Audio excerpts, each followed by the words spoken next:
¿Cómo se llama usted? Noel Humberto Guerrero. ¿De dónde vinieron ustedes a poblar esta comunidad?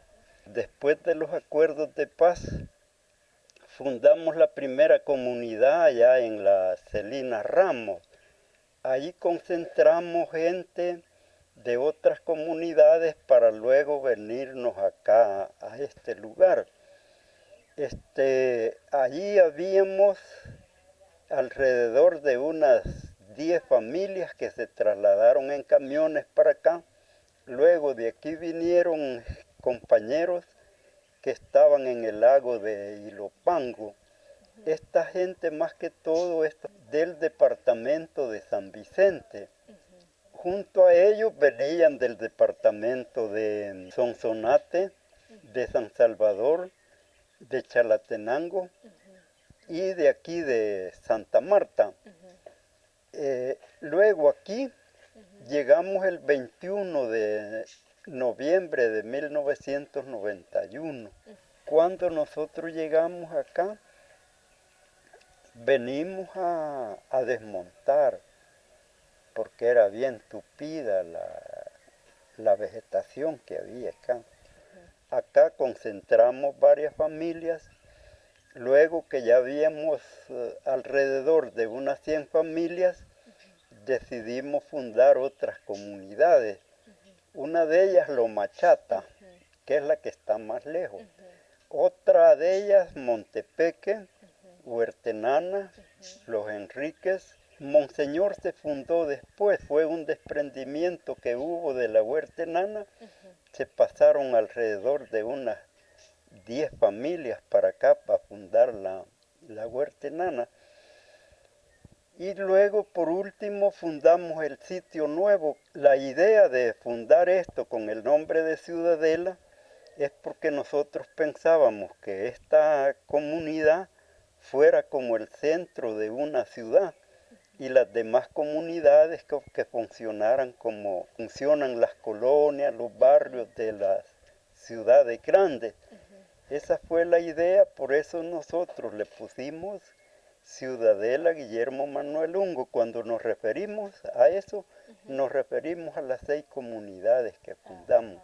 ¿Los trajo alguna organización o ustedes se organizaron o cómo fue la organización? Cuando se aproximaban los acuerdos de paz, todas las organizaciones que estaban en la guerra, las FPL, el RP, la FAL, el PRTC, todas las 5 organizaciones fundaron sus comunidades.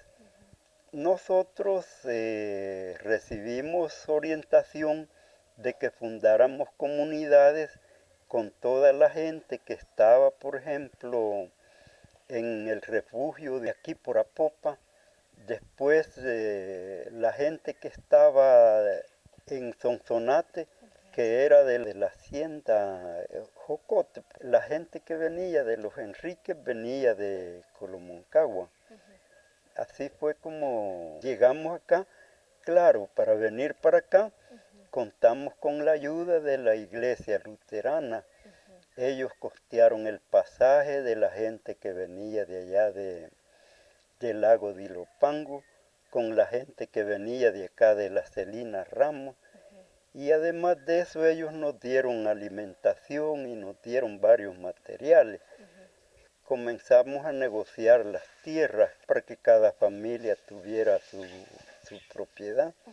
Y luego acá fundamos la comunidad dándole una parcela de tierra a la gente para que acá pudiera construir su vivienda, pudiera hacer su huerto casero y pudiera tener su crianza de gallinas.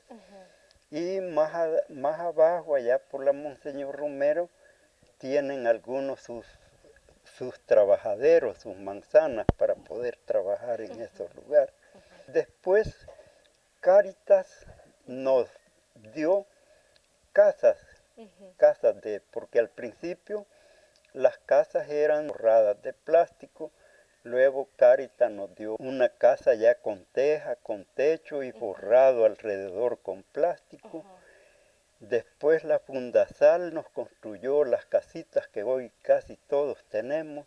En el sitio la embajada de Alemania ayudó para construir alrededor de 12 viviendas.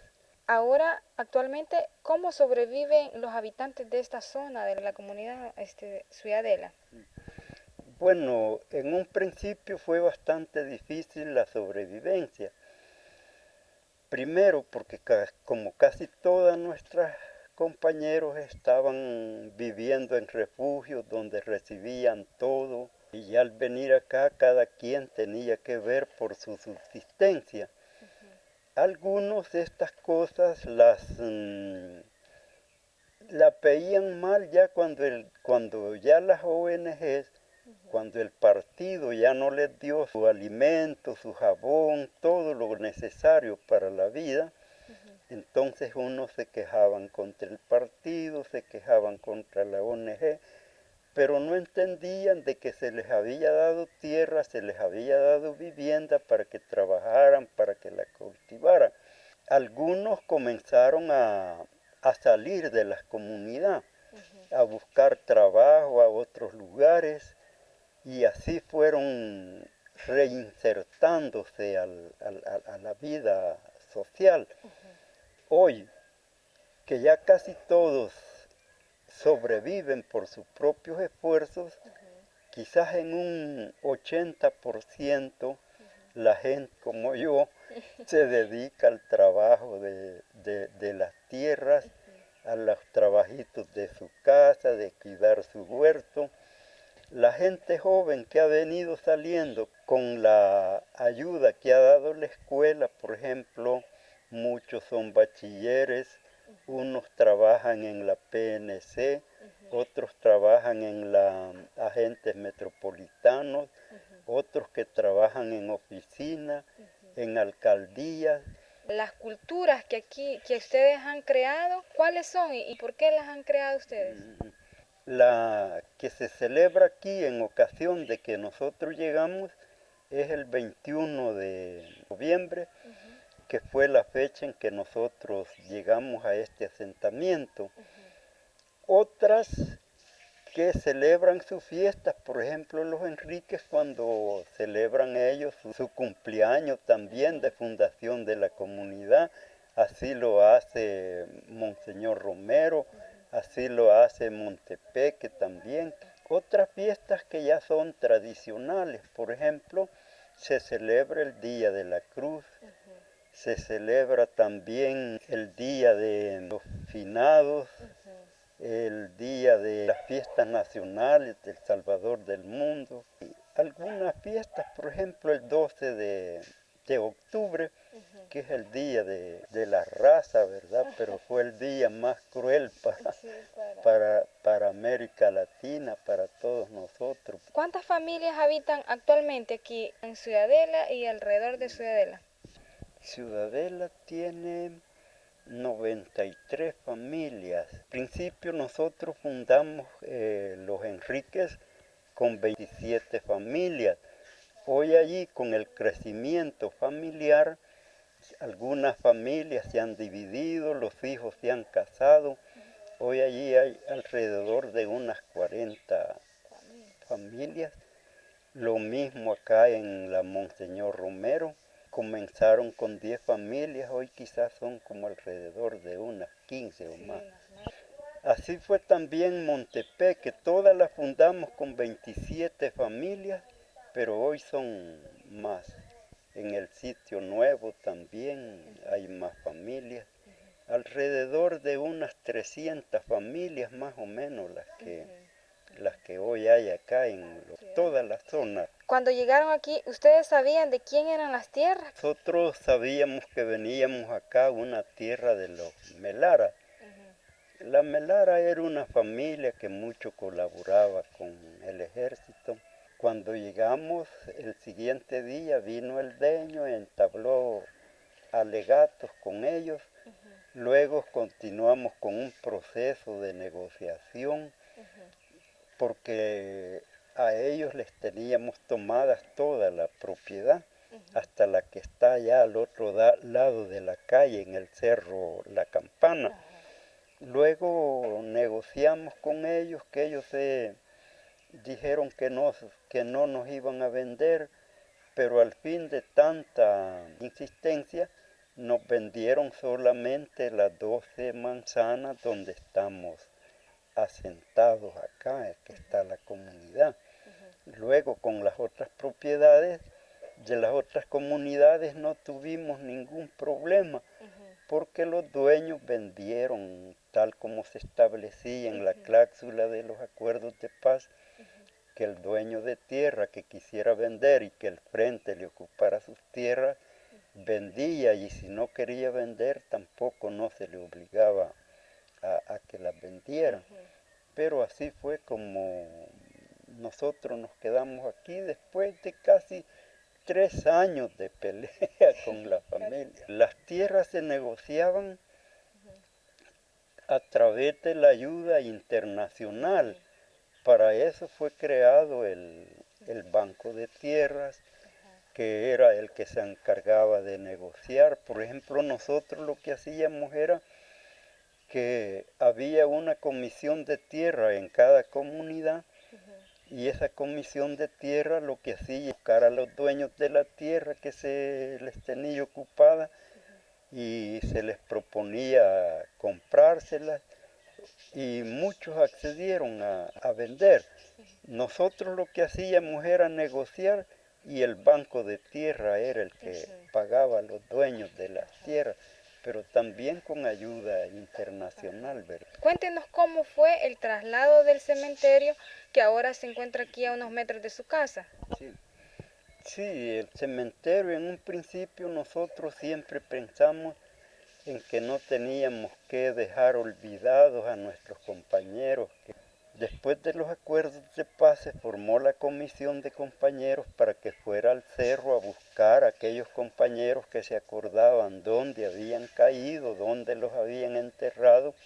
Entonces estos compañeros fueron, recogieron algunos, los mantuvimos por cierto tiempo en unas bolsas plásticas, no con el nombre, sino que con el seudónimo de cada quien. Luego decidimos irlos a sepultar a una parte allí que está allí por donde le decimos la cuchera, donde allí los tuvimos. En todo el proceso de negociación que la familia Melara no nos vendió esa parte, entonces nosotros lo que hicimos fue sacar de nuevo a los compañeros y ponerlos en este lugar que tenemos hoy, que es el cementerio. ¿Nos puede contar sobre el momento que tienen ahí en la escuela del avión? ¿Cómo fue? Ese era un helicóptero. Cuando uno entra de allá de la entrada de la calle pavimentada, ve 2 cerritos. En medio de esos 2 cerros hay una hondonada. En esa hondonada los aviones, era viendo que había humo, salían a morterear. Entonces, en el fondo de ese barranco que hace allí, en medio de los 2 cerritos, hicieron humo. Cuando el helicóptero se metió en toda la que es la hondonada, la cañada, digamos, los compañeros le hicieron disparos, ya era una emboscada que tenían lista allí. Entonces el helicóptero ahí se ve que tiene los balazos, en todo el cuerpo tiene balazos que le penetraron, salió echando humo hacia el lado sur, y fue a caer allá al Valle de la Cruz, ahí cayó en un barranco. Cuando nos desmovilizamos, aquí se organizó un grupo de compañeros para que fueran a sacarlo. Desde entonces lo tenemos nosotros acá como un trofeo de guerra. Aquí en Ciudadela o alrededor de estas comunidades, ¿hay artesanos, artistas? Sí, hay, por ejemplo, en los Enríquez, ellos tienen un equipo de danza. Por ejemplo, en los Monseñor Romero hay un señor que hace hamacas. Otra compañera allí que hacía antigüedades, ídolos de barro.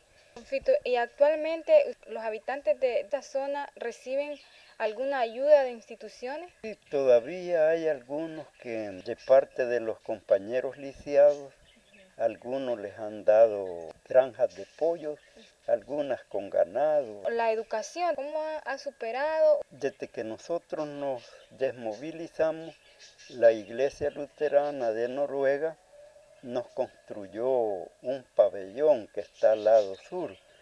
Además de eso nos dio 5 maestros que eran maestros populares. Ellos le pagaban. Al principio nosotros acá dábamos clases debajo de los palos de nísperos de allí de la escuela. Luego se dio una capacitación para excombatientes que habían hecho su primer grado, los sacaban de tercer grado, a los que habían estudiado tercero los sacaban de sexto, los de sexto a noveno. Comenzamos ya con 50 alumnos y hoy son 532 alumnos. Comenzamos con primeros a tercer grado. Como no estábamos reconocidos por el ministerio, una escuela de San Salvador nos servía para legalizar los certificados. Ya hoy que fue reconocida por el ministerio, tenemos desde kinder hasta bachillerato general. Tenemos tercer año de contaduría. Las dificultades que tienen los alumnos para llegar hasta acá a la escuela. Los que vienen del lado, específicamente Monseñor Romero, El Franco, Huertenana, Montepeque y los Enríquez, tienen bastante dificultad porque por donde ellos pasan hay unos ríos que se crecen, pero gracias a la alcaldía municipal que ha construido puentes. Estas comunidades, Ciudadela y alrededor, ¿cómo está organizada actualmente? Cada comunidad tiene su ADESCO. Aparte de la escuela, ¿qué otros proyectos han tenido? Tuvimos una ONG que nos donó los tractores, que han habido otros proyectos de pollo de engorde, becas, que esas las da la Iglesia Luterana. ¿Se dieron conflictos aquí en la comunidad? Sí, es que aquí era una zona de combate. El último combate que se dio acá fue en esa parte de la cuesta que antes era la empedrada, que hay un zaguán para el oriente. Allí se dio el último combate con los paracaidistas. Además aquí se peleaba, ¿verdad? Todavía hay algunas casas que tienen trincheras. De aquí existían haciendas antes. ¿Cómo se llamaba antes? Bueno, aquí se llamaba Finca El Carmen. Toda esta zona que hoy se ha vuelto a cultivar caña, acá se recogía toda la caña. Ese murito que se ve allí, esos son los peroles donde se procesaba el dulce, ¿verdad? Esta aquí era el casco de la hacienda donde está la escuela. Habitaban bastantes personas antes, cuando era la hacienda del Carmen. Aquí solo vivía la familia Melara, algunas familias que vivían enfrente. Del sitio para allá, sí ya era poblado, era el cantón Montepeque. Toda esta parte acá, como era de la familia Melara, lo que tenían ellos eran colonos. Los primeros colonos que habían, resulta que esto tiene que ver con el proceso histórico de la humanidad, ¿verdad? Que ha vivido 5 etapas. A los colonos, a los que antes eran esclavos, hoy les dan una parcela de tierra para que en esa tierra ellos cultiven la mitad para el patrón y la mitad para el colono. Eso se vino dando aquí allá por los años 1945, a través de la siembra del añil, que ya se empieza a pagar moneda. Había una monedita bien pequeñita que se llamaba real. Con eso le pagaban 2 reales al trabajador durante el día. Y eso se viene dando hasta allá por los años 50, que empiezan ya en las fincas, porque antes en la finca le pagaban 50 centavos y le daban la comida, que decíamos la chenga. porque eran unas grandes tortillas, grandes con frijol que daban. Sí. Entonces se eliminó la chenga, ya se les pagaba salarios, ya se les pagaba 1.25. En estos lugares, el dueño de esta hacienda, entonces ellos lo que hacían era traer gente de aquí, del mismo cantón, para que les fuera a cuidar el cañal. Vino en 1986, se proclama la primera constitución del Salvador, se legaliza. En esa constitución estaba la legalización de la tierra, porque la tierra en un principio no tenía dueño, era libre. ¿Ve? Entonces vinieron los extranjeros, los europeos, y comienzan a posesionarse, a ser dueños de la tierra. Y lo que hacían era que iba la familia, todos a poner piedras así, a lo lejos, y este es mío. Luego, ya cuando en 1886, ya casi todos tenían definido sus propiedades. Lo que hace la Constitución del 86 es legalizar esas tierras y dejar otras tierras que le llaman tierras ejidales, para que eso los administraba la alcaldía. Y si uno quería ir a cultivar a esa tierra, tenía que ir a la alcaldía que le diera un permiso. Con ese permiso uno podía cultivar la tierra, pero tenía que darle los diezmos a la alcaldía. En 1910 vienen, y cuando esto de la tierra se legaliza, que Gerardo Barrios introduce la siembra del café, porque entonces el añil era el que se exportaba para Europa, pero al quebrar eso, y con eso del café, las tierras ejidales son arrebatadas, les quitan eso para sembrar tierra. Eso también hubo una lucha. Por ejemplo, la historia cuenta que aquí por Santa Ana, a uno de los jueces que andaba quitando esas tierras, le volaron las manos por lo que estaban haciendo, despojando de la tierra a los campesinos. De allí se comienza a agudizar el problema de la miseria, de la pobreza, y entonces hay solo jornaleros, ¿verdad? Gente que le pagan por ir a trabajar a las fincas, a sembrar café, todo eso. Se desarrolla la caficultura y comienzan aquí a crearse las primeras organizaciones de trabajadores, que en ese tiempo le llamaban asociaciones El Porvenir, que allí se organizaban los trabajadores. Allá por 1920 se dan las primeras huelgas de panificadores, de zapateros, de carpinteros, y como entonces existía la guardia montada, la policía montada, a los manifestantes desde los caballos les daban azotazos, los azotaban para disolverlos, los metían presos.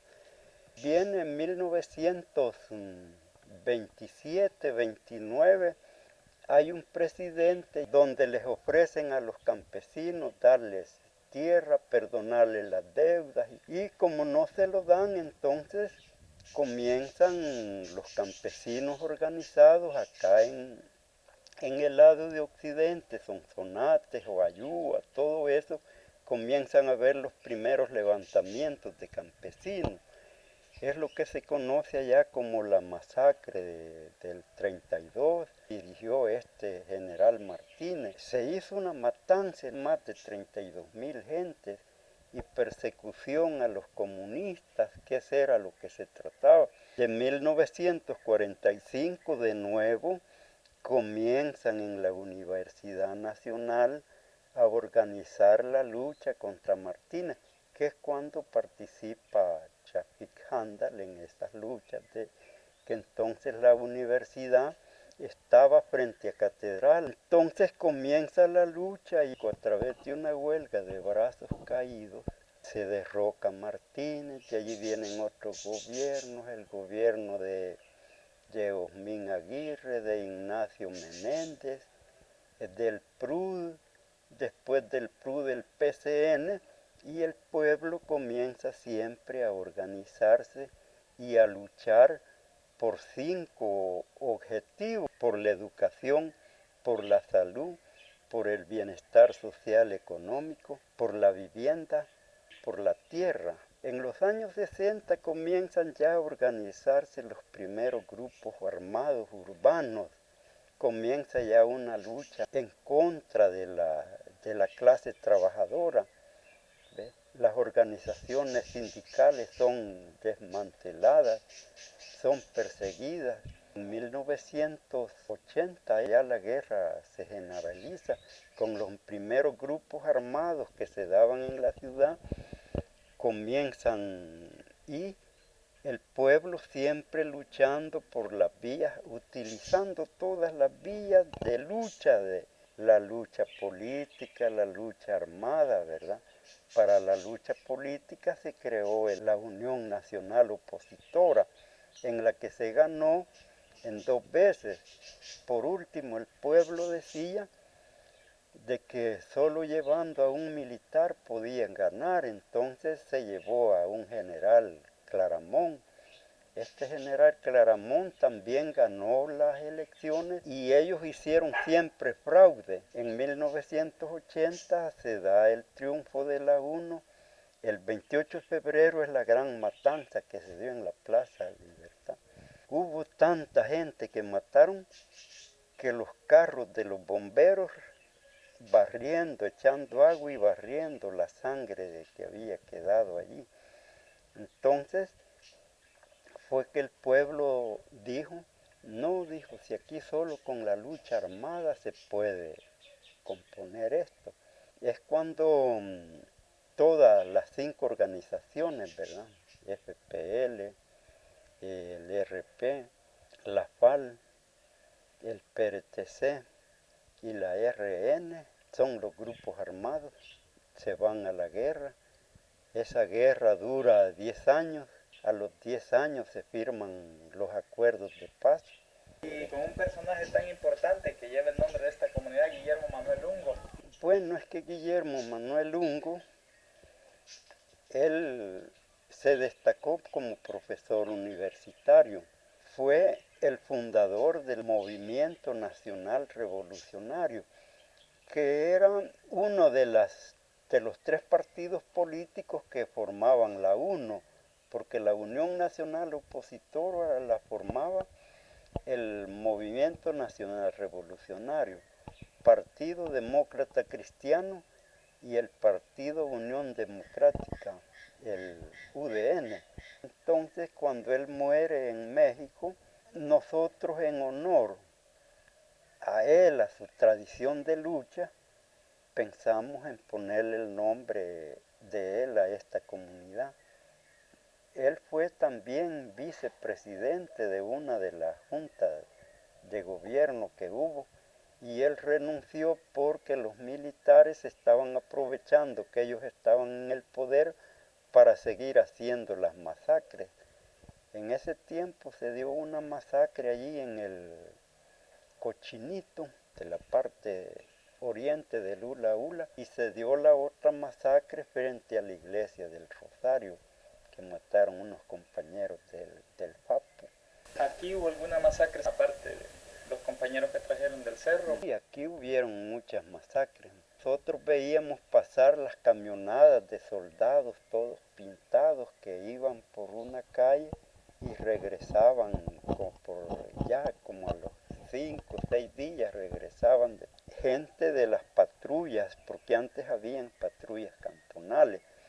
Estos señalaban a los compañeros de la oposición, del Partido Demócrata Cristiano, del UDN, de todo, y se los iban a entregar al ejército para que el ejército los matara. Toda esa gente del Salitre la sacaron acá, que iba para el río Zumpula, para Honduras, que cuando ellos venían se tropezaban con los muertos que habían dejado en esa finca, el Mangal, lo que es la Huerta Enana, toda esa finca, allí eran tendaladas de gente muerta.